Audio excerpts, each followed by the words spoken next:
selamat malam. Kembali lagi di berita malam ini yang berjudul Sejarah Politik Masa Demokrasi Liberal. Periode demokrasi liberal dimulai setelah Indonesia kembali menjadi Negara Kesatuan Republik Indonesia atau NKRI. Dari semula bernama Republik Indonesia Serikat atau RIS, pembentukan RIS berdasarkan persetujuan di Konferensi Meja Bundar yang kemudian dibatalkan secara sepihak oleh pemerintah Indonesia. Salah satu Indonesia yang meneliti perkembangan politik Indonesia pada dekade 1950-an, yakni Herbert Feitz, menyebut demokrasi liberal sebagai demokrasi konstitusional. Dalam bukunya The Will of Cabinet 1952 sampai 1953, A Turning Point in Post-Revolutionary Indonesia, Feitz menyebut sistem demokrasi di Indonesia pada era 1950 sampai 1959 menitik beratkan kepada berjalannya sistem politik yang didominasi oleh sipil. Selain itu, Feitz juga menyimpulkan demokrasi liberal sebagai periode yang penuh dengan harapan-harapan baru untuk memperoleh kehidupan yang baik di berbagai bidang. Namun, Feitz membenarkan anggapan bahwa di masa tersebut stabilitas politik Indonesia belum kokoh. Haus di luar, haus di rumah, makan pedas di luar, makan pedas di rumah. Paling nikmat minumnya teh pucuk harum, teh pucuk harum, teh pucuk harum. Manisnya pas, teh pucuk harum mau dong. Enggak nyangkut di leher, enggak bikin haus lagi. Mau di dalam atau di luar rumah, minumnya teh pucuk harum. Bikin seger di mana aja. Baiklah, kembali lagi ke berita kami malam ini. Sistem pemerintahan pada masa demokrasi liberal.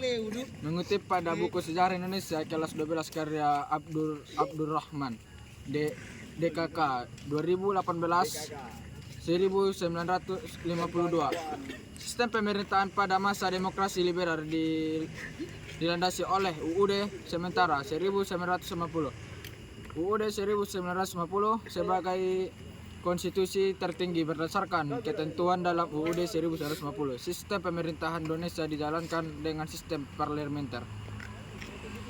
Sistem parlementer berkaitan kabinet pemerintahan disusun berdasarkan pemerintahan kekuatan parlementer dalam parlementer. Maka itulah sewaktu-waktu dapat dijatuhkan oleh wakil-wakil partai dalam parlementer. Aktif setiap hari, aktif setiap hari. Apa yang bikin Vino aktif setiap hari? Apa yang bikin Vino aktif setiap hari? Energen buatku aktif setiap hari. Sarapan Energen setiap hari yang bernutrisi lengkap. Jadikan anakku aktif setiap hari. Enak, Energen buatku aktif setiap hari. Energen buatku aktif setiap hari. Kembali lagi di berita malam ini. Dalam sistem parlementer, presiden hanya menjadi lambang kesatuan saja.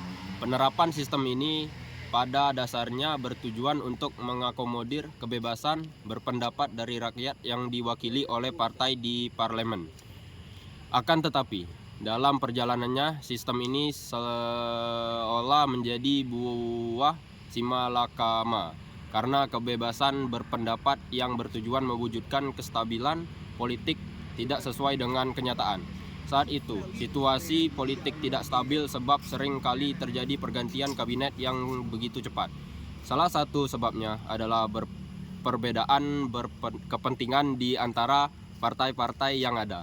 Perbedaan di antara partai-partai tersebut tidak pernah dapat terselesaikan dengan baik sehingga dari tahun 1950 sampai tahun 1959 terjadi pergantian kabinet sebanyak 7 kali.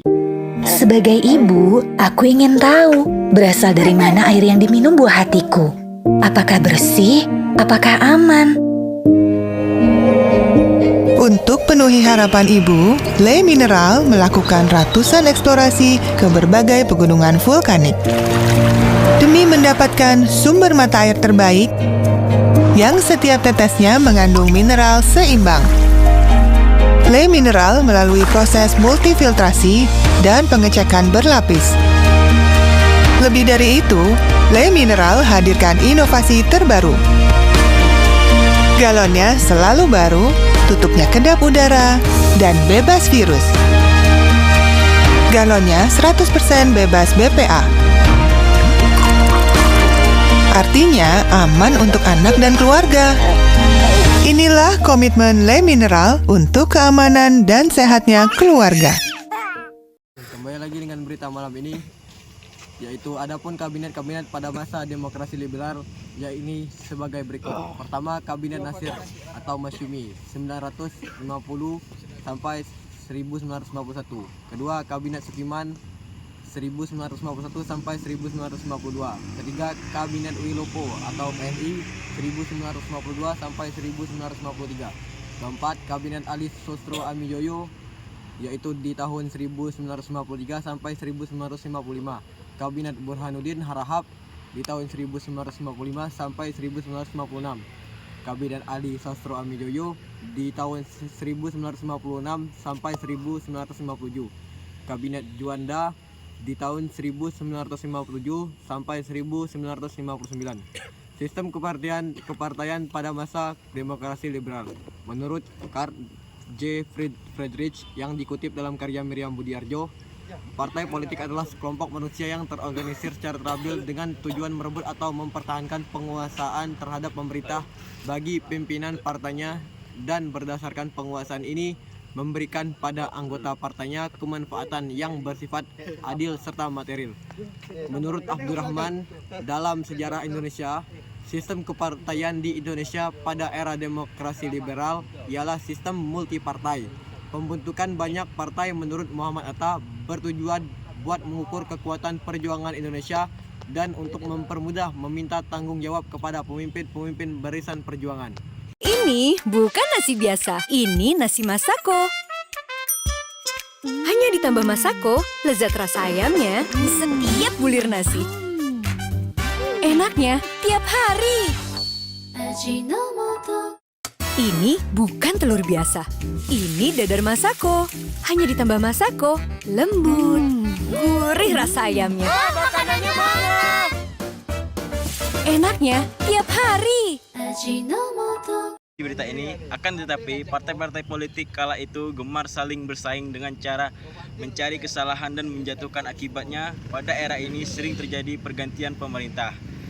Saat banyak kabinet tidak berumur panjang, program-programnya tidak bisa berjalan sebagaimana mestinya. Hal ini kemudian menyebabkan terjadinya ketidakstabilan baik di bidang politik, sosial, ekonomi hingga keamanan.